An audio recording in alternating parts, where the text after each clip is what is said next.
The glass walls of Sterling and Cross Financial reflected the Manhattan skyline like a promise I'd believed in. Once clean lines, perfect order, everything in its place. My laptop bag cut into my shoulder as I balanced the quarterly reports I'd spent 3 weeks perfecting, pages still warm from the printer. I focused on their weight, anything to distract from the exhaustion that had become my constant companion lately. I'd been working late every Thursday for 6 months now, always the last one on the 42nd floor, always chasing the promotion that would finally prove I'd made the right choice, leaving Cleveland for this. Tonight, Mr. Halstead had asked me to bring the Volkov projections to his office personally. Something about confidentiality, something about trust, of course. Because my life wasn't complicated enough without walking through empty corridors where shadows moved in ways that made my pulse jump. The executive wing stretched before me like a different world, all mahogany paneling and original artwork that cost more than my yearly salary. The air smelled of leather and that particular silence that comes with serious money. My heels clicked against the marble, too loud in the quiet, announcing my presence, marking me as someone who normally worked 3 floors down in the bullpen. I kept my head up, counting doors. 7 to Mr. Halstead's corner office. Then I could hand over these reports, collect his signature, and escape back to my cubicle to finally pack up and go home. 7 doors. I could manage that. The sound stopped me mid-step. A voice I didn't recognize, low and accented, followed by Mr. Halstead's response higher-pitched than I'd ever heard it. Not his usual boardroom confidence. This was fear. My stomach dropped. That primal part of my brain that had kept my ancestors alive screamed at me to turn around, to walk away, to pretend I'd never heard anything. I didn't turn around. Maybe if I delivered these reports quickly, they wouldn't know I'd been close enough to hear. Maybe reality would bend just this once in my favor. You had one job, Halstead. Keep the transactions clean. Footsteps inside the office, heavy and deliberate. My pulse hammered in my throat as I clutched the reports tighter and took a step backward.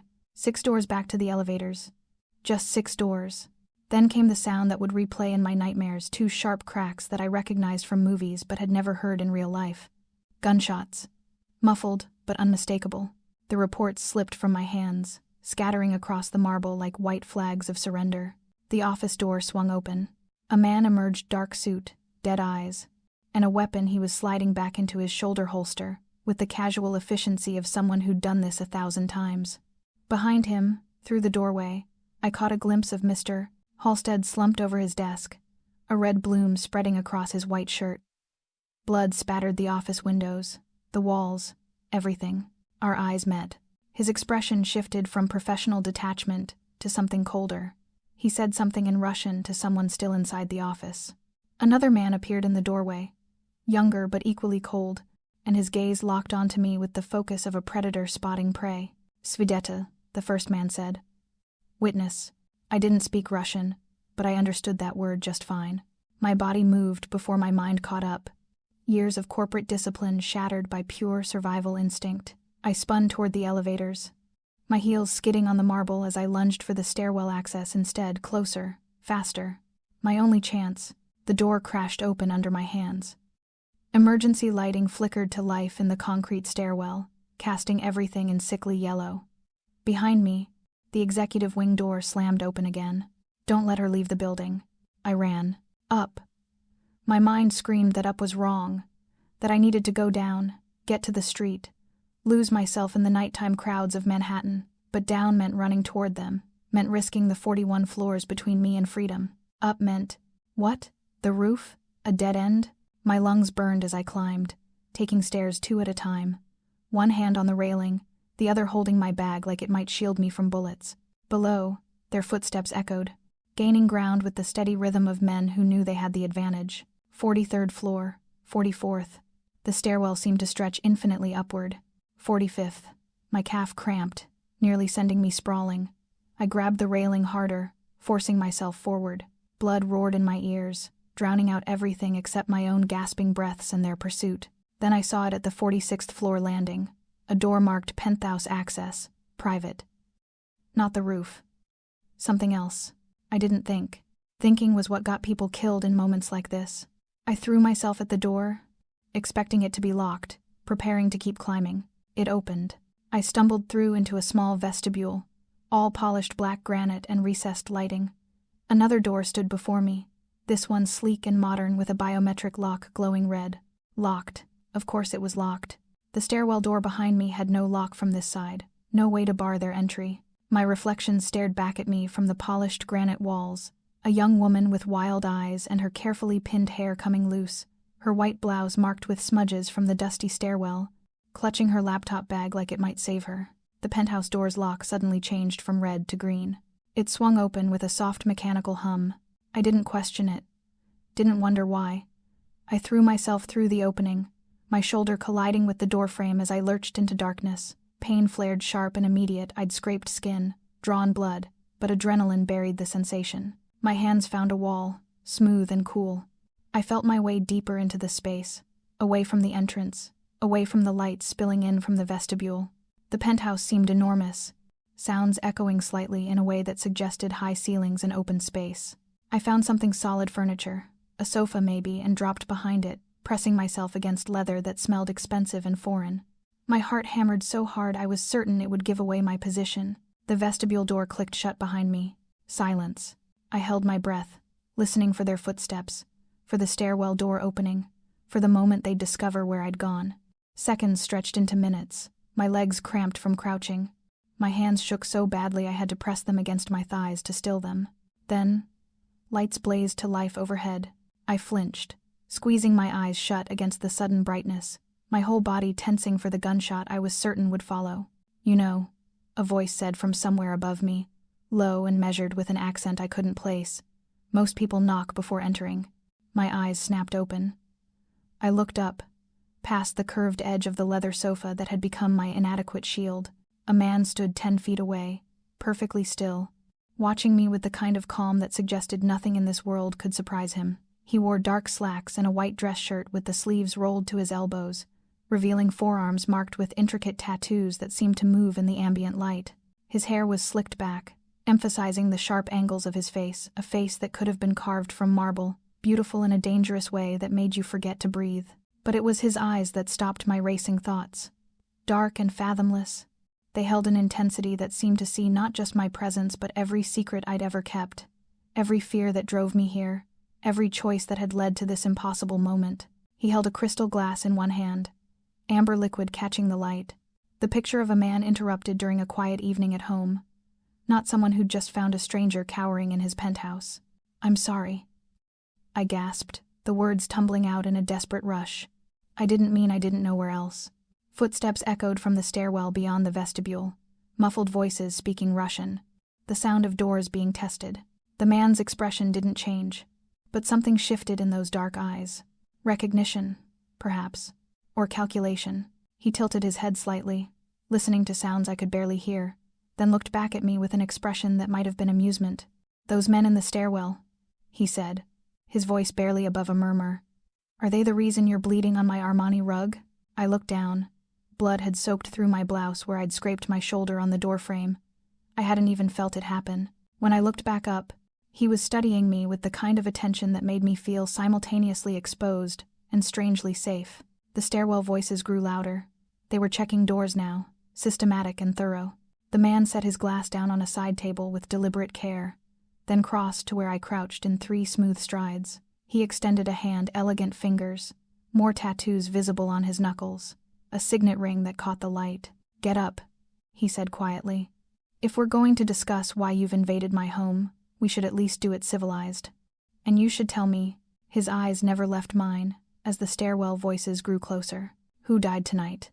I took his hand because what else could I do? His grip was firm but not crushing, pulling me to my feet with an ease that suggested real strength held carefully in check. Up close, he was taller than I'd realized, broad-shouldered in a way that made the expensive penthouse feel smaller.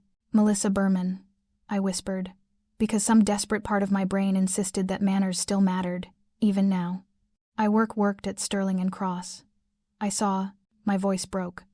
The image of Mr. Halstead slumped over his desk flashed behind my eyes, and suddenly I couldn't breathe. Couldn't think past the blood and the gunshots and the cold certainty in those men's eyes when they'd seen me. "Breathe," the man commanded, not unkindly.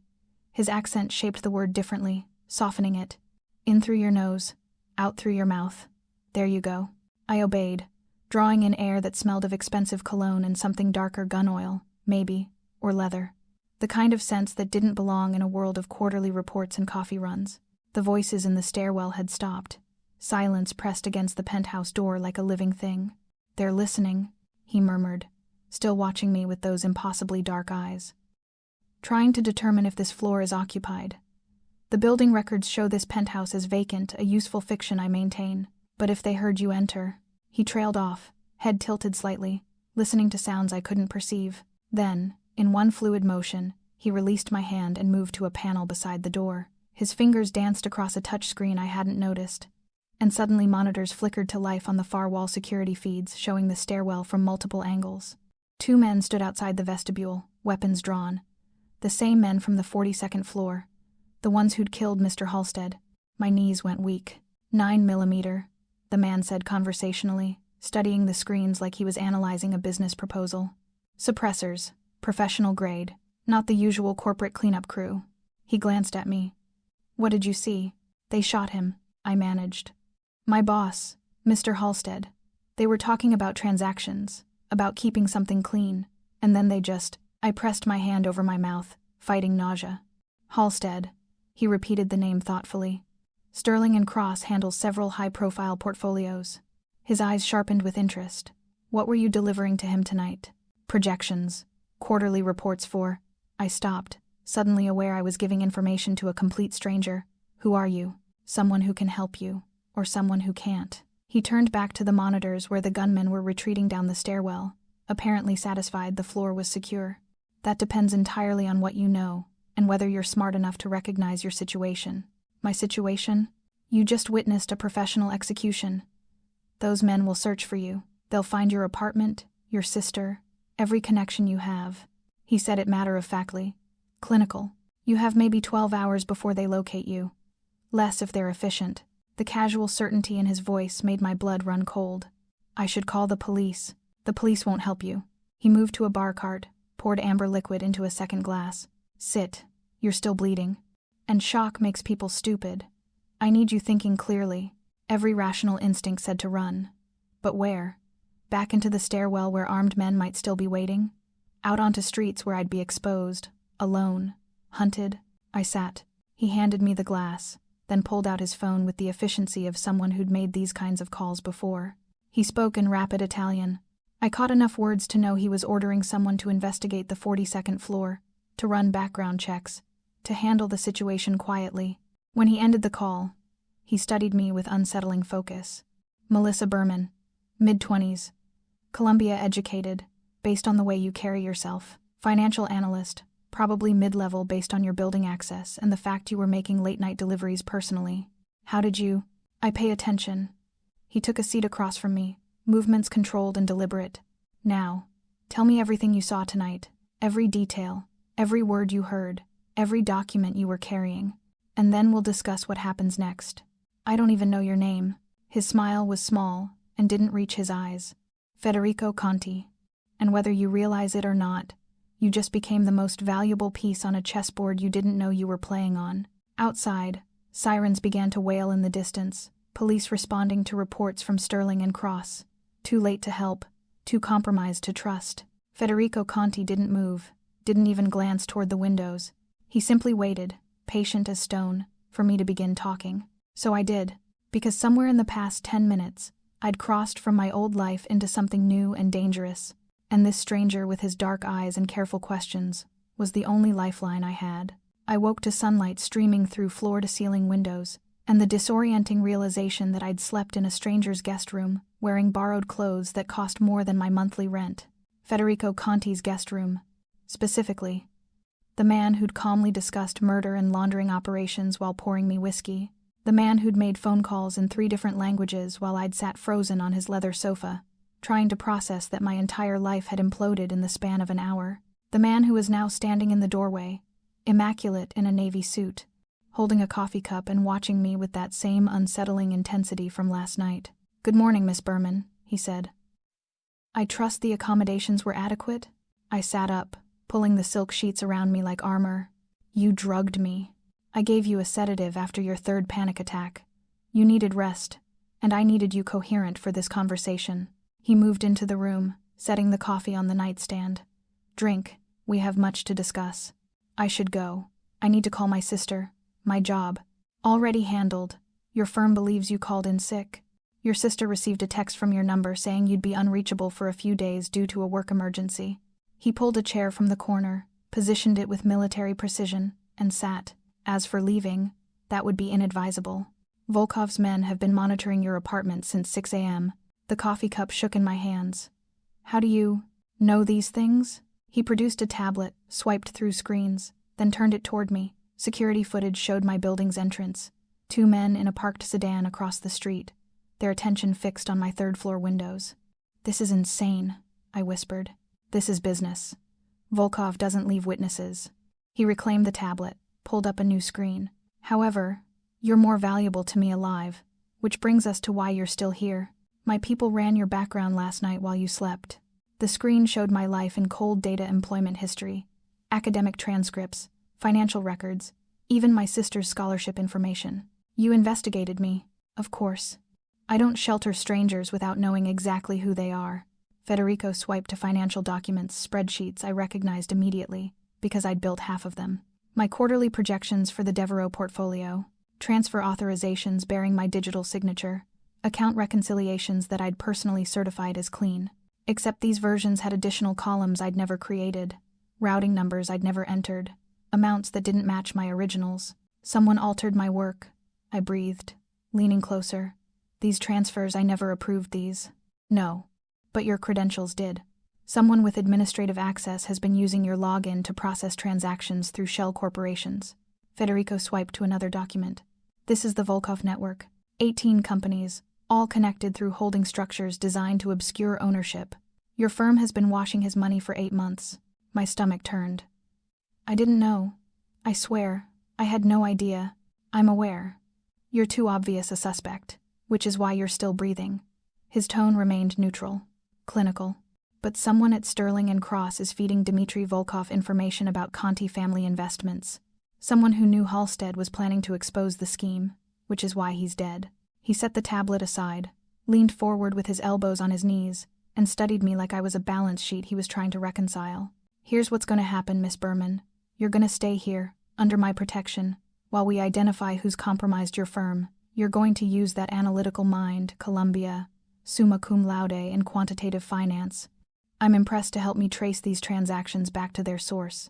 And in exchange, I ensure that you and your sister remain alive and unharmed.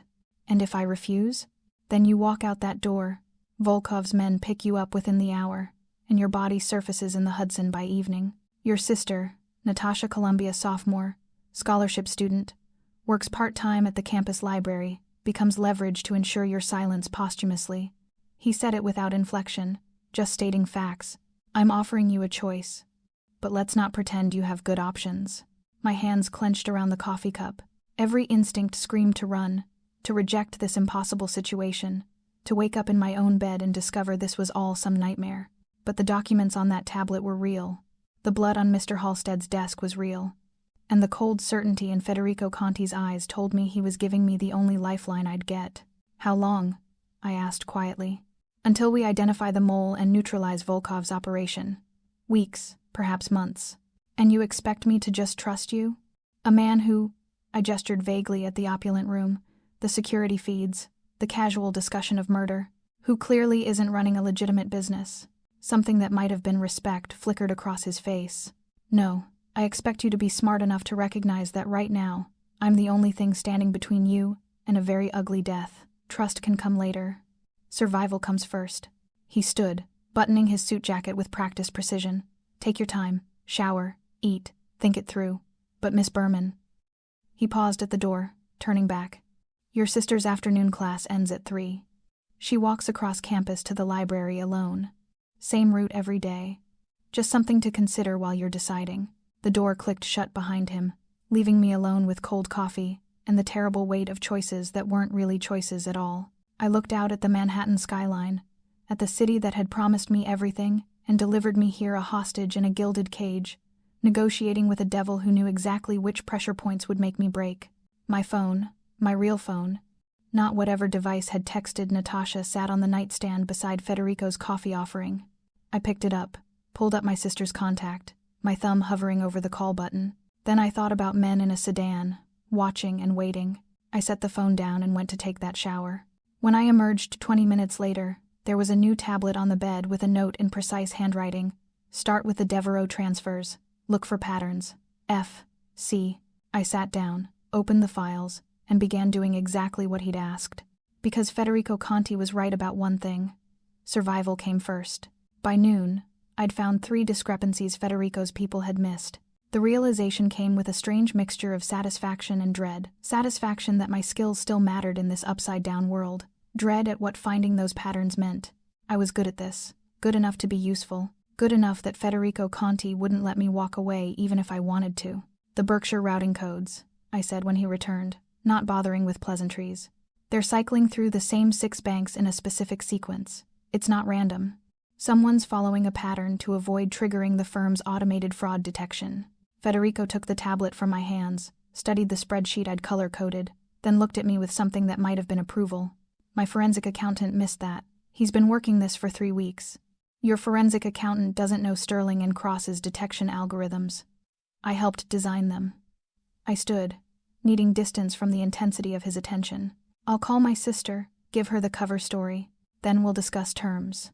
We already discussed terms. No. You dictated terms. Now I'm negotiating. I crossed my arms, channeling every ounce of confidence I'd learned in Columbia's cutthroat finance program. I want weekly proof of life calls with Natasha.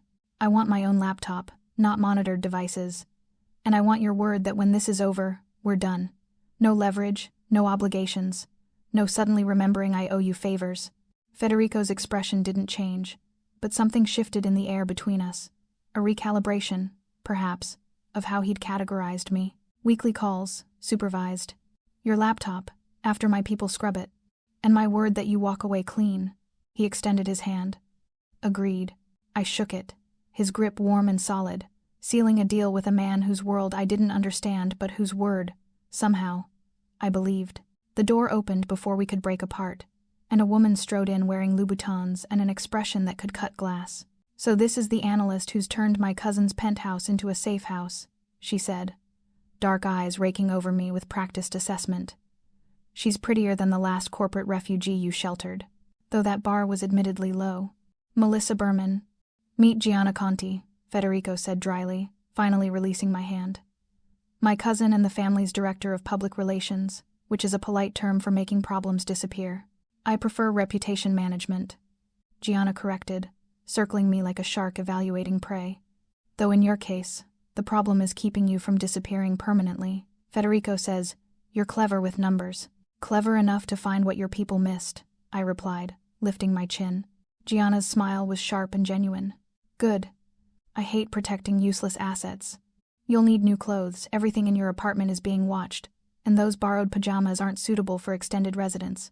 I'll have selections sent up. I didn't agree to extended. You shook his hand. That's agreement enough in our world. She pulled out her phone, already typing. Lev's on his way up to discuss security protocols. Don't let his manners fool you, he's the most dangerous man in this organization after Federico. Possibly including Federico. As if summoned, another man appeared in the doorway. Lev was older than Federico, maybe 50, with silver threading through dark hair and the kind of stillness that suggested coiled violence held in perfect check. He wore reading glasses and carried a leather portfolio like a professor heading to lecture. Miss Berman, he said in accented English, Russian underneath the careful pronunciation. I've reviewed your academic records, employment history, and social media presence. You're admirably boring, which works in our favor.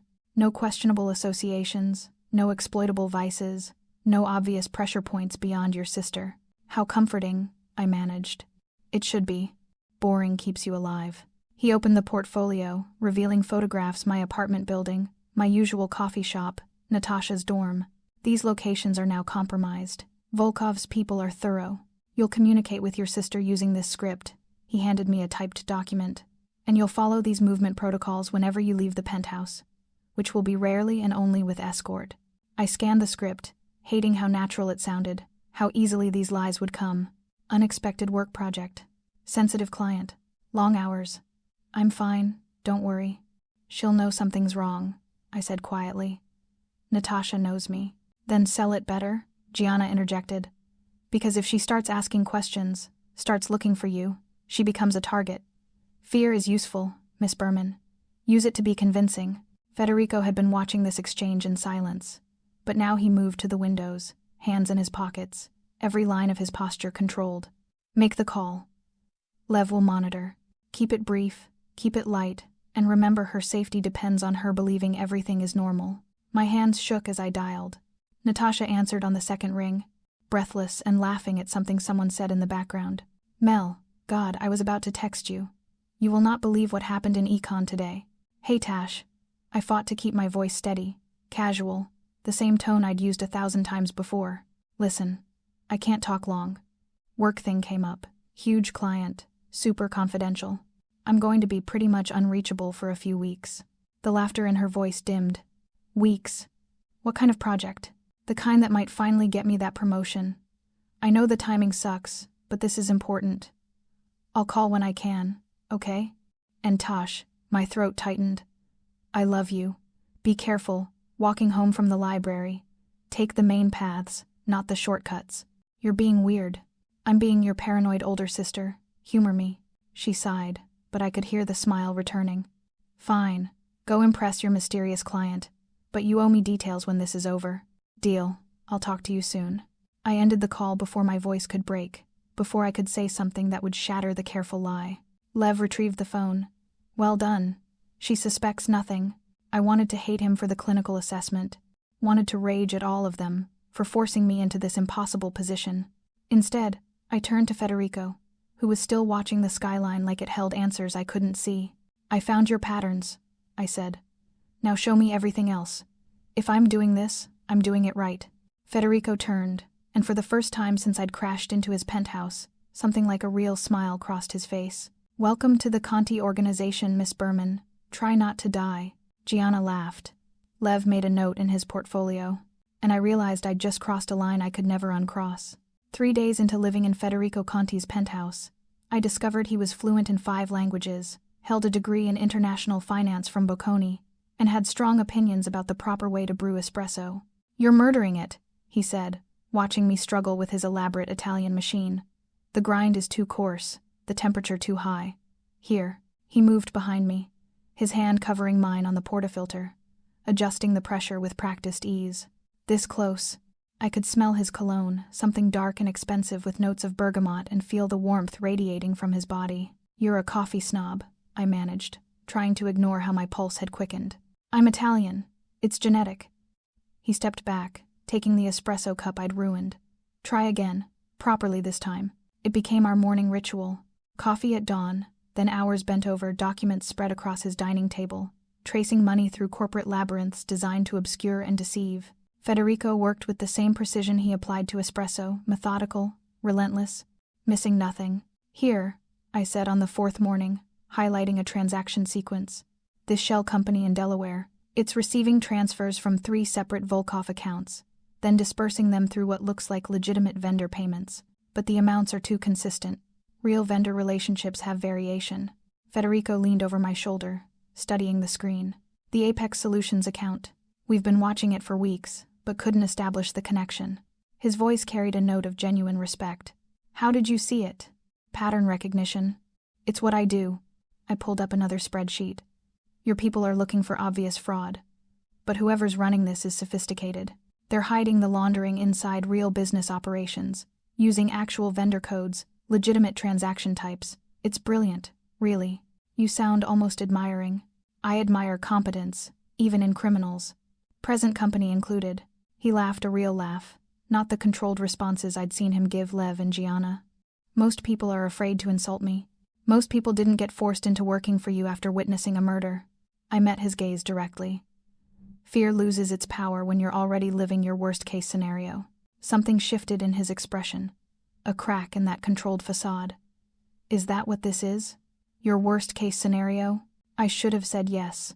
Should have maintained the distance, the professional boundaries that kept this situation manageable. Instead, I found myself studying him, really looking at the man who'd invaded my life and turned everything upside down. I don't know yet, I admitted quietly. The moment stretched between us, charged with something I didn't want to name. Gianna's arrival shattered it. We have a problem. Volkov's people just acquired the building across from Natasha's dorm. They're setting up surveillance. Federico's transformation was instantaneous, the brief warmth vanishing behind cold calculation. Increase her security detail. I want eyes on her 24/7. Already done.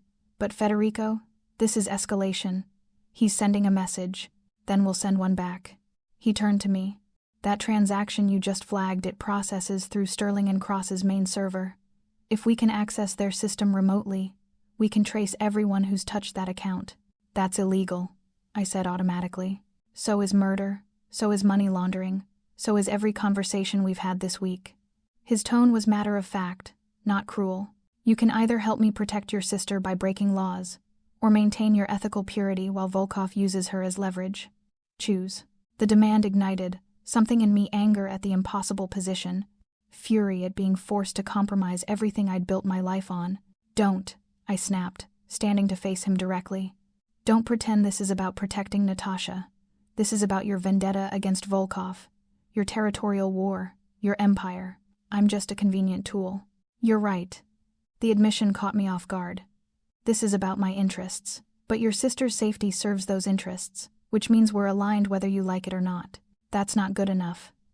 If I'm risking everything, my career, my freedom, maybe my life, I need to know this matters beyond your bottom line. Federico moved closer, and I refused to retreat. You want honesty? Fine. Volkov is expanding into territories my family has controlled for 3 generations. He's using corporate infrastructure because it's cleaner than traditional methods, harder to trace, easier to legitimize. If he succeeds, dozens of families who depend on Conti protection lose everything. Jobs disappear. Neighborhoods fall apart. People die. So you're what? A benevolent crime lord? I'm a realist who understands that power vacuums get filled by whoever's most ruthless. Volkov makes me look like a saint. His voice dropped lower. I don't need you to approve of my methods, Miss Berman. I need you to be smart enough to recognize that right now, we want the same thing. And what's that? To survive this. To protect the people we care about. To prove we're more clever than the bastards trying to destroy us. We stood inches apart, the air between us crackling with tension that had nothing to do with money laundering, and everything to do with the way his eyes held mine, unflinching and intense. You're impossible, I whispered. You're brilliant, he countered. Then his hand was in my hair, tilting my face up, and his mouth was on mine. The kiss was neither gentle nor tentative. It was fierce, consuming. The release of 4 days of confined proximity and carefully maintained distance. I should have pulled away, should have remembered every reason this was a terrible idea. Instead, I kissed him back. When we finally broke apart, both breathing hard, Gianna was nowhere to be seen. The penthouse felt too quiet, too small. The world narrowed to just us, and the impossible thing we'd just done. This complicates things, I said, my voice unsteady. Everything was already complicated. Federico's thumb traced my jawline. This just makes it honest. He was right. Of course he was right. I pulled up the Sterling and Cross server access protocols and began walking him through how to breach them. After all, I'd already crossed every other line. What was one more? The gown was a weapon disguised as couture. Gianna had explained this while zipping me into midnight blue silk that clung to every curve before flowing into a dramatic train. In our world, appearances are armor. Tonight, you're not Melissa Berman, financial analyst. You're Federico Conti's companion, which means you're untouchable, elegant, and completely unafraid. I'm terrified, I admitted, staring at my reflection. The woman looking back seemed like a stranger, hair swept into an elegant updo, diamonds at my throat that probably cost more than my college tuition, makeup that transformed my face into something striking and severe. Good. Channel it into confidence. Gianna adjusted the necklace, her expression serious. Volkov's lieutenant will be there. Alexei Kuznetsov, former Spetsnaz, now Volkov's enforcer. He'll test you, try to rattle you, look for weakness. Don't give him any. And if I can't pull this off, then Federico's enemies smell blood, and this whole arrangement falls apart. She met my eyes in the mirror. You've been holding your own with my cousin for 2 weeks. One night of playing dress-up should be easy by comparison. It wasn't easy. The Plaza Ballroom glittered with Manhattan's elite old money mixing with new, legitimate businessmen standing alongside men like Federico, whose fortunes had darker origins. Crystal chandeliers cast everything in flattering light, and a string quartet played softly beneath the murmur of expensive conversation. Federico's hand rested at the small of my back, possessive and warm, as he navigated us through the crowd. He wore a tuxedo like it was a second skin, drawing admiring glances from women who had no idea what he really was. "Smile," he murmured. "You look like you're attending a funeral." "I'm attending a performance where one wrong move could get me killed. Forgive me if my smile isn't genuine." His lips quirked. "There she is, the sharp tongue I've grown fond of." We stopped at a circle of older men discussing market volatility. Federico introduced me with casual confidence, Melissa Berman, financial strategist, and I found myself fielding questions about portfolio diversification with the same ease I'd once used in boardrooms. This wasn't so different. Just higher stakes and better champagne. Then I saw him across the room. Alexei Kuznetsov stood near the bar, a massive figure in an ill-fitting tuxedo. His gaze locked on Federico with undisguised hostility. When his eyes shifted to me, something cold and predatory entered his expression. "He's seen us," I whispered. "I know. He'll approach within 5 minutes." Federico's hand tightened slightly at my waist. "Remember what Gianna told you. You're mine. Act like it."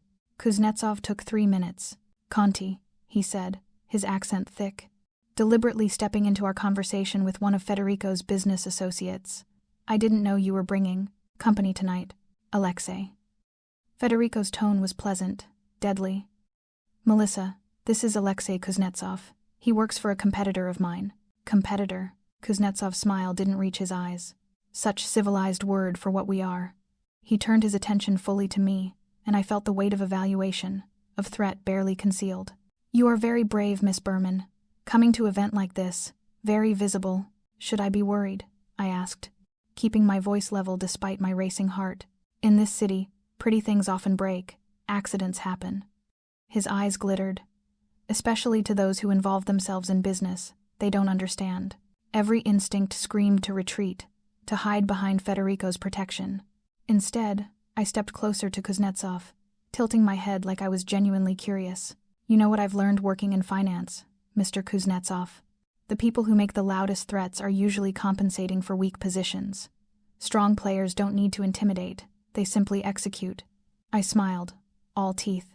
"So I have to wonder, are you here representing strength or desperation?" The ballroom seemed to quiet around us. Federico's hand had gone completely still at my waist. Kuznetsov's expression darkened. "You should teach your pet to show respect." "My companion," Federico said softly, and there was violence coiled in that gentle tone, "requires no teaching. She's quite capable of handling herself. As you've just discovered." For a long moment, Kuznetsov stared at me with naked hostility. Then he smiled, broad and utterly false. "Volkov sends his regards, Conti. He looks forward to your next business discussion." He walked away, and I realized I'd been holding my breath. "That," Federico murmured, guiding me toward the terrace, "was either the bravest or most foolish thing I've ever witnessed. I thought we established I don't intimidate easily." Outside, the cool air hit my flushed face. My hands were shaking now that the adrenaline was fading, and Federico noticed, catching my fingers in his. "You were magnificent," he said quietly. "Half the room is currently recalculating their assumptions about who you are and what you mean to me." "And what do I mean to you?" His dark eyes met mine, and for once, I saw something unguarded there. More than I intended, more than is wise. He kissed me there on the terrace. With Manhattan spread below us and danger circling like wolves in the ballroom behind us, and I kissed him back, this impossible man who dragged me into his world and somehow made me want to stay.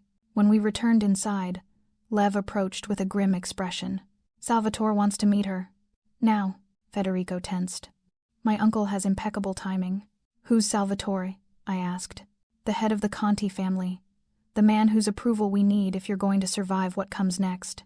He offered his arm, and I took it, letting him lead me deeper into the beautiful, dangerous world I was no longer sure I wanted to escape. I woke to find Federico already at the dining table, tie loosened, shirt sleeves rolled up, surrounded by the organized chaos that had become our shared language: financial documents, surveillance photos, tablets displaying real-time data feeds. The weeks had blurred together. 2 weeks since the gala, where I'd faced down Kuznetsov. 6 weeks since I'd fled into this penthouse. And now, somehow, impossibly, we were approaching 3 months of this strange arrangement that had stopped feeling like captivity and started feeling like something else entirely. "Coffee's ready," he said without looking up. "And before you ask, yes, I used the correct grind this time. Your standards have corrupted me." I smiled, padding barefoot across marble floors that no longer felt foreign. My standards or my constant criticism? There's a difference? This was us now. Easy banter over morning espresso, his shirt hanging in my closet because I'd stolen it after he'd splashed pasta sauce on mine during an argument about the best way to track cryptocurrency transfers. My favorite mug, the chipped one from Colombia that Gianna had retrieved from my apartment, sitting beside his pristine Italian porcelain. Somewhere along the way, protection had become partnership. Partnership had become something I didn't have words for. "I found him," I said, settling beside him with my coffee. "The mole," or rather, narrowed it to 3 possibilities. I pulled up my analysis on the tablet. "Harrison Caldwell, senior partner. He has access to everything, including administrative override codes. Janet Rousseau, head of compliance, she'd know exactly which transactions would trigger reviews. And Thomas Way, IT director, he could manipulate the system without leaving traces." Federico studied my work with the intensity I'd come to recognize as his highest form of approval. Motive? Caldwell's drowning in gambling debt. Rousseau's daughter has a drug problem that's expensive to maintain quietly. Way. I hesitated. Way's harder to read. No obvious pressure points, but his lifestyle exceeds his salary significantly. So we apply pressure. See who breaks first. Or who runs to Volkov for protection, I countered. Which tells us everything we need to know. He looked at me, and something warm flickered in those dark eyes. "You've gotten ruthless, Miss Berman. I learned from the best, Mr. Conti." The moment hung between us, charged with the weight of 3 months spent in close quarters, learning each other's rhythms and weaknesses, and the precise way the other took their coffee. Then his phone shattered it. Federico's expression went carefully blank as he read the message. "Salvatore wants a meeting. Today. At the estate. Your uncle." I'd heard enough about Salvatore Conti to know this wasn't a social call. "What does he want?" "To discuss my priorities. Specifically, how a financial analyst has been occupying my penthouse and my attention for 3 months, while Volkov continues breathing." He stood, buttoning his cuffs with sharp, controlled movements. "He's not happy about the distraction." "I'm a distraction." Federico's hands stilled. He turned to face me fully, and I saw something fierce and possessive in his expression that made my breath catch. "You're everything," he said quietly. Which is precisely the problem. The Conti estate in Westchester was exactly what I'd imagined, sprawling, ostentatious, dripping with old-world wealth and the kind of power that didn't need to announce itself. Salvatore Conti received us in a study that smelled of cigars and leather, a man in his 60s with Federico's sharp features and none of his careful control. "So this is the girl causing such complications," Salvatore said, circling me like I was livestock he was considering purchasing. "She's pretty enough. Smart too, I hear. But Federico, we had an agreement. Volkov was supposed to be handled by now." "Volkov is being handled," Federico replied, his tone even. "We've dismantled his operations in Brooklyn and Queens, cut off 3 major revenue streams. Melissa's analysis has given us intel my people couldn't acquire in 6 months." "Intel?" Salvatore laughed, sharp and bitter. "You've turned my nephew soft, girl. He used to solve problems with bullets, not spreadsheets." "Bullets draw attention," I said before I could stop myself. "Spreadsheets are quieter, more permanent." Both men stared at me. "She has a point," Federico said mildly. Salvatore's expression hardened. "Send her away, Federico. This meeting is family business." "She stays." Federico's voice carried absolute finality. "Melissa knows more about our financial exposure than anyone in this organization. If we're discussing Volkov, she's relevant." "You're compromised." Salvatore moved closer to his nephew, voice dropping to something dangerous. "This girl, this outsider, has you making decisions based on emotion instead of strategy. It's weakness. And weakness gets people killed." "I'm making decisions based on the best intelligence we've had in years," Federico countered. "The fact that intelligence comes from someone I trust doesn't make it less valuable." "Trust," Salvatore spat the word. "You've known her 3 months.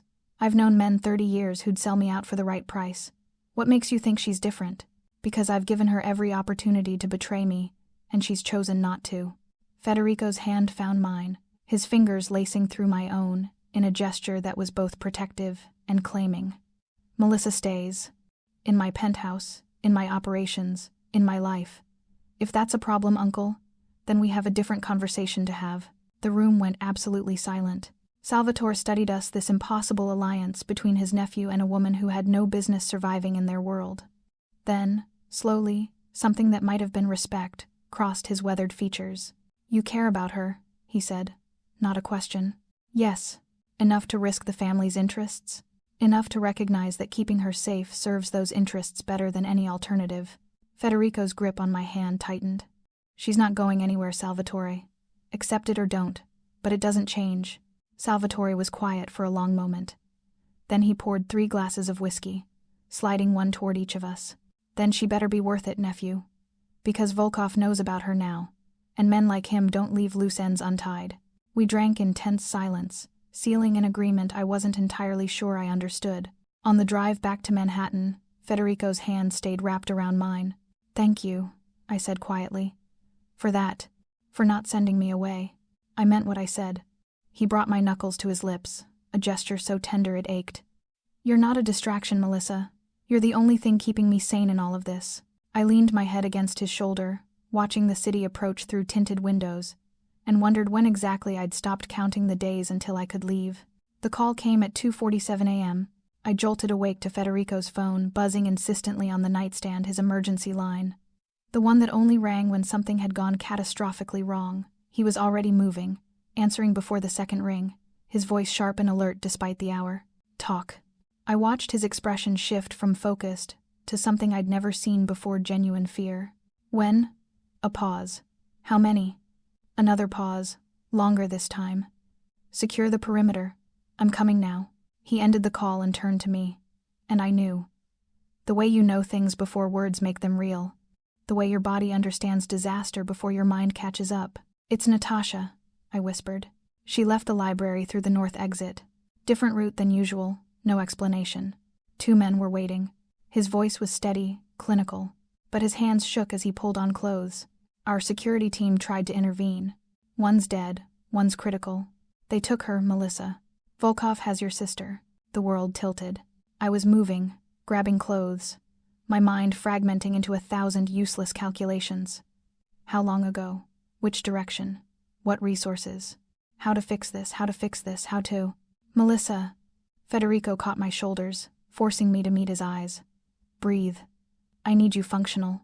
They have her, they have Natasha, they're going to..." The words choked off. I couldn't say it, couldn't make it real by speaking it aloud. His phone buzzed again. A video file from an unknown number. Federico's jaw tightened, but he opened it, angling the screen so I could see. Natasha sat in a concrete room, zip-tied to a metal chair, mascara streaking down her face. She looked terrified but unharmed for now. Behind her, Alexei Kuznetsov's massive frame filled the shot. "Hello, Miss Berman," his voice crackled through the speaker. "Your sister is enjoying our hospitality. Whether she continues enjoying it depends entirely on your cooperation." The camera shifted, showing Kuznetsov holding a printout photos of me and Federico at the gala, surveillance shots of us entering the penthouse, documents I recognized as the analysis I'd been compiling. 48 hours, he continued. "You will testify to federal investigators about Conti family operations. Everything you've learned, everything you've helped with, all the sweet pillow talk with Federico. You do this, your sister goes home. You refuse." He trailed a finger along Natasha's cheek, and she flinched. "Well, accidents happen to pretty things." The video ended. I stared at the blank screen, something crystallizing inside me, something cold and hard and utterly certain. "I'll do it," I said. "I'll testify. I'll give them everything. Just tell me how to contact them." "No," Federico's voice was absolute.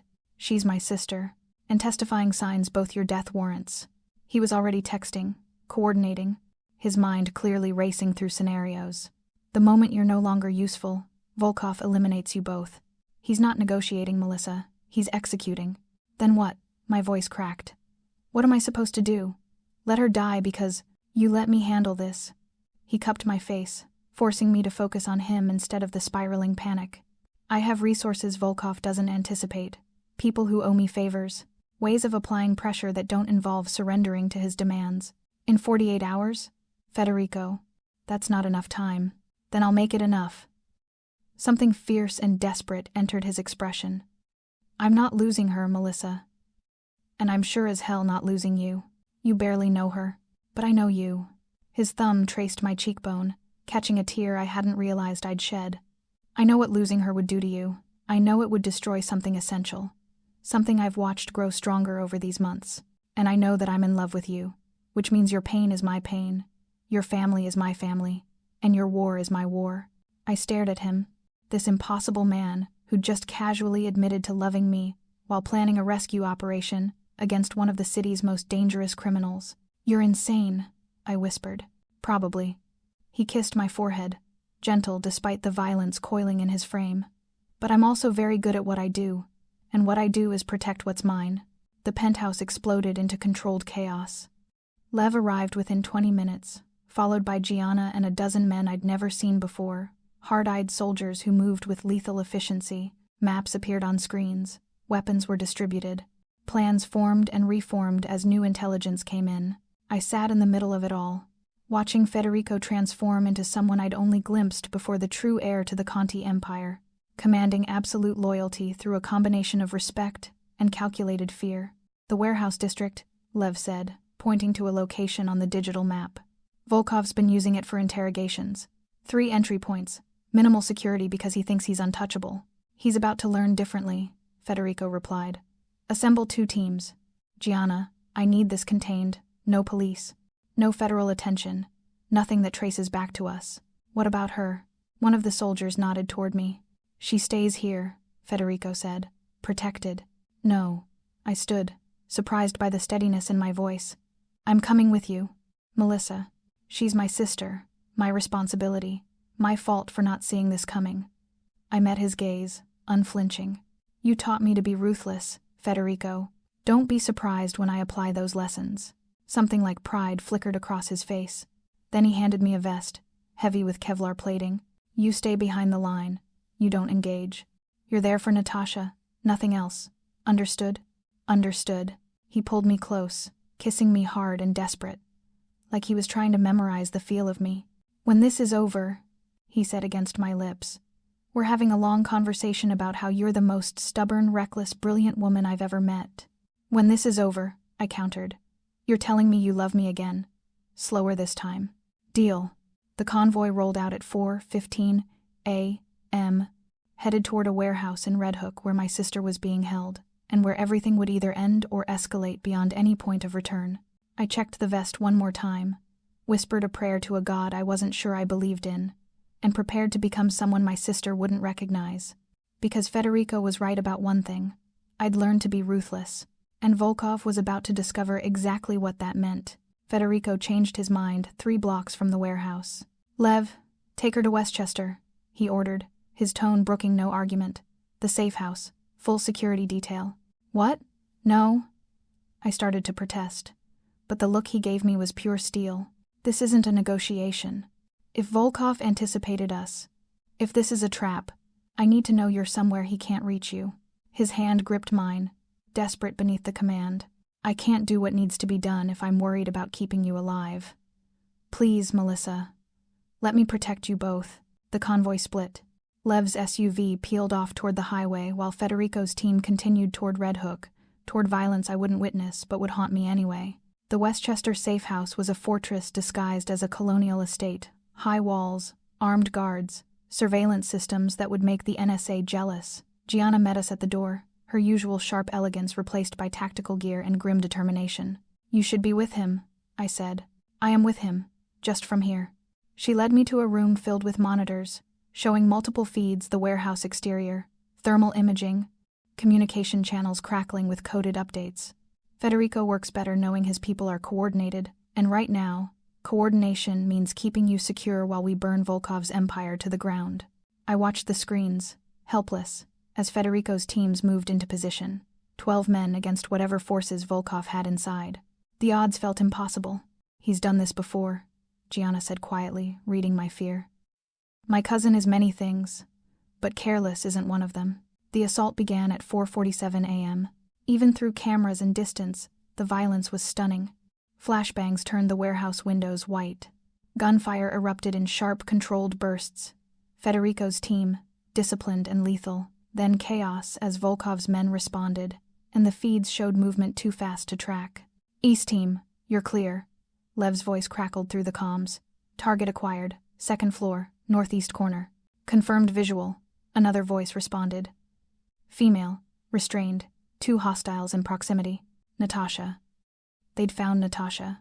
My hands clenched as I watched thermal signatures converge on that corner room. More gunfire. Someone screamed impossible to tell whose side. Then Federico's voice, calm as if he were discussing stock portfolios. Package secured. Exfil in 60 seconds. Wait. Gianna leaned closer to another monitor. Federico, you have incoming. Volkov himself, ground floor, moving toward your position with 8 additional. The feed went to static. What happened? I demanded. Gianna, what? Jammer. Volkov cut our communications. Her fingers flew across keyboards, trying to re-establish connection. Blind protocol means they continue the mission. But the monitors flickered back online, showing a scene of devastation. Bodies littered the warehouse floor. Volkov's reinforcements had arrived too late. Federico's team had already established control of the exits, turning the building into a killing box. In the center, surrounded by his men, Federico faced Dmitry Volkov. I'd never seen Volkov before, just heard his name like a curse, a threat, a monster in expensive suits. The reality was almost disappointing. A balding man in his 50s, soft around the middle, nothing physically imposing. But the gun in his hand was very real, pointed directly at Federico's chest. I should have killed you years ago, Volkov said in accented English, loud enough for the surveillance to catch. Your father knew when to show respect. You only know arrogance. My father, Federico replied, died, leaving his empire vulnerable. I've spent 10 years fixing his mistakes. You're just one more. Volkov's finger tightened on the trigger. 3 shots rang out simultaneously, not from Volkov, but from Federico's men positioned in the catwalks above. Volkov crumpled, his weapon clattering across concrete, blood blooming across his white shirt. Federico didn't even flinch. He stepped over Volkov's body, already moving toward the stairs where his team was bringing Natasha down. My sister looked small between 2 of Federico's soldiers, her wrists raw from restraints, her eyes wild and unfocused. But alive, whole, safe. Get her to medical, Federico ordered. Full workup, trauma counseling standing by. And someone find me Harrison Caldwell's current location. He coordinated the pickup with Volkov's people, which means he's our mole. Lev appeared on screen, examining Volkov's body with clinical detachment. It's done. The king is dead. Then long live the vacuum. Federico's expression was grim. Lock down his territories before the other families smell blood. I want every asset, every account, every soldier who wants to keep breathing to understand they answer to us now. The camera caught his face as he looked directly at the surveillance feed, as if he could see through the miles between us. Tell Melissa her sister is safe. And tell her. He paused, something raw crossing his features. Tell her I'm coming home. They arrived at dawn. Natasha was sedated, sleeping peacefully in the estate's medical suite under a doctor's care. Federico found me on the terrace, still wearing the Kevlar vest, unable to process that it was over. Hey, he said softly. I turned, and the control I'd maintained for hours shattered. I was in his arms, sobbing against his chest, while he held me tight enough to hurt. She's okay, he murmured. Shaken, traumatized, but physically unharmed. The doctor says with time and therapy, she'll recover fully. You killed him. It wasn't a question. I did. No apology, no justification, just fact. Good. I pulled back enough to see his face, this man who'd started as my captor and become something I didn't have words for. Thank you. For keeping your promise, for bringing her home. I told you. His hand cupped my face, thumb brushing away tears. Your family is my family now, which means you're stuck with me, I finished. Fortunately, he said, kissing me softly. That's exactly where I want to be. Behind us, the sun rose over Westchester, painting everything gold. Somewhere in the city, Volkov's empire was collapsing, power structures realigning, a criminal landscape transforming overnight. But here, in this moment, all that mattered was that we'd survived. Together, Natasha stayed at the Westchester estate for 2 weeks, sleeping 16 hours a day while her mind processed trauma that no college sophomore should endure. I stayed with her, watching Federico coordinate the dismantling of Volkov's empire from the estate's study, turning chaos into calculated expansion. On the 15th day, Natasha finally asked the question I'd been dreading. Who is he, Mel? Really? We sat in the garden, autumn sun, warm on our faces, far enough from the house that guards were visible but not audible. My sister looked fragile still, dark circles under her eyes, but her voice carried the sharp intelligence that had earned her a full scholarship. Someone dangerous, I said honestly. Someone who saved your life. Someone I paused, searching for words.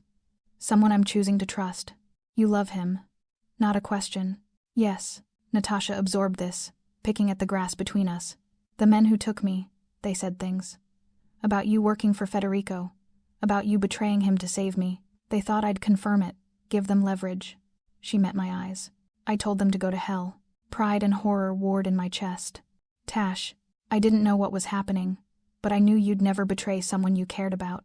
Not even for me. She grabbed my hand, squeezing hard. So whoever he is, whatever world you've gotten involved in, I trust your judgment. Just promise me you know what you're doing. I thought about 3 months in Federico's penthouse, learning the weight of choices that lived in moral gray zones. About falling in love with a man whose empire was built on violence but whose code was stricter than most legitimate businessmen I'd known. I'm figuring it out, I admitted. Day by day. The FBI arrested Harrison Caldwell on a Wednesday morning. I watched the news from Federico's penthouse, our penthouse now. I'd stopped thinking of it as his alone weeks ago as federal agents led the Sterling and Cross senior partner out in handcuffs. Charges of money laundering, corporate fraud, conspiracy. The report mentioned an anonymous tip, detailed documentation that made the prosecution's case airtight. Federico appeared behind me, coffee in hand, watching his reflection in the window rather than the screen. You did this, he said. Not angry, just observant. I've been documenting everything since the second week. Every transaction we traced, every connection we found, everything that proved Caldwell and Volkov's operation. I turned to face him. Sanitized to remove any Conti involvement, of course. The evidence tells a story about Volkov's corruption and Caldwell's complicity. Nothing about who compiled it or why. You protected me. Something raw entered his voice. Even when you could have used this to bargain your way out. I wasn't protecting you to bargain. I was protecting you because... I gestured helplessly at the space between us. At months of shared mornings and strategy sessions and stolen kisses. Because this matters. You matter. And I'm smart enough to know that bringing down Volkov through official channels protects us both better than leaving his network intact for someone else to claim. Federico set down his coffee and pulled me close, his heart beating steady against my ear. Marry me, he said. I jerked back. What? Marry me. He reached into his pocket, producing a ring that caught the morning light Art Deco sapphire, surrounded by diamonds, vintage and breathtaking. This was my grandmother's. She wore it for 60 years, through wars and migrations, and building an empire in a country that didn't want us. She told me to give it to someone worthy of the Conti name, someone strong enough to stand beside me, not behind me. My hands shook as he slipped it onto my finger. Perfect fit. I'm not good at this, he continued, at emotional declarations or romantic gestures, but I know that I want to wake up to your terrible coffee habits for the rest of my life. I want you beside me when I'm negotiating deals and dismantling enemies. I want to build something legitimate with you. Something my grandmother would have been proud of. Federico, you don't have to answer now. Think about it. Discuss it with Natasha. Just know that I'm not asking because you're useful or because you're convenient. I'm asking because somewhere between running into my home and unraveling money laundering schemes, you became essential. I kissed him instead of answering, pouring months of complicated feelings into that single gesture. Yes, I whispered against his lips. In case that wasn't clear. Yes. 8 months later, Natasha's laughter carried from the kitchen, where she and Gianna were attempting to recreate my grandmother's recipe for pierogi, with predictably chaotic results. My sister had returned to Colombia for spring semester, thriving under the care of an excellent trauma therapist Federico had quietly arranged. She split weekends between her dorm and the penthouse, treating Gianna like the annoying older sister she'd never had. I worked from Federico's study, our study managing the legitimate investment portfolio he'd been methodically building. Turning dirty money into clean assets was an art form, and my financial analysis skills had found new purpose in creating sustainable revenue streams that could withstand federal scrutiny. Mrs. Conti. Lev appeared in the doorway, the title still strange to hear even 3 weeks after our small, private wedding.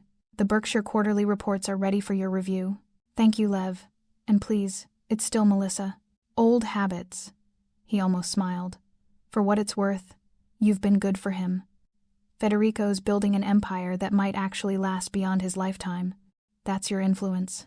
He left before I could respond, but the words settled warm in my chest. Federico found me an hour later, reading through projections that showed Conti. Investments outperforming the market by 12%. Legitimate growth. Clean money.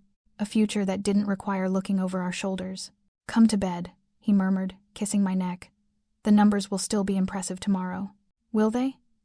I might improve them overnight. Impossible, woman. But he was smiling, pulling me to my feet, the sapphire ring catching light as our fingers intertwined. In the kitchen, Natasha shrieked as something caught fire. Gianna's laugh followed, rich and unconcerned. This was family now.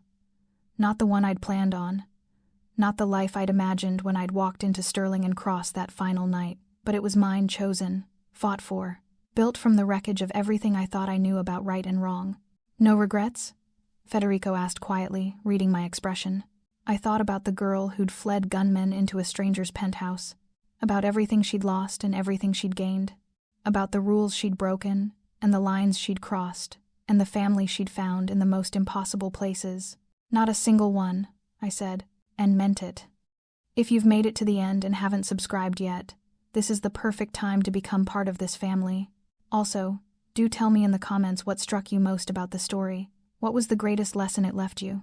I try to read all the comments, and I love knowing how these stories move you. Finally, I just want to say, thank you so much for being here. If you enjoyed it, you will surely love the next one. It's as crazy and even more intriguing than you can ever imagine. Click on the image showing on your screen right now to watch the next one.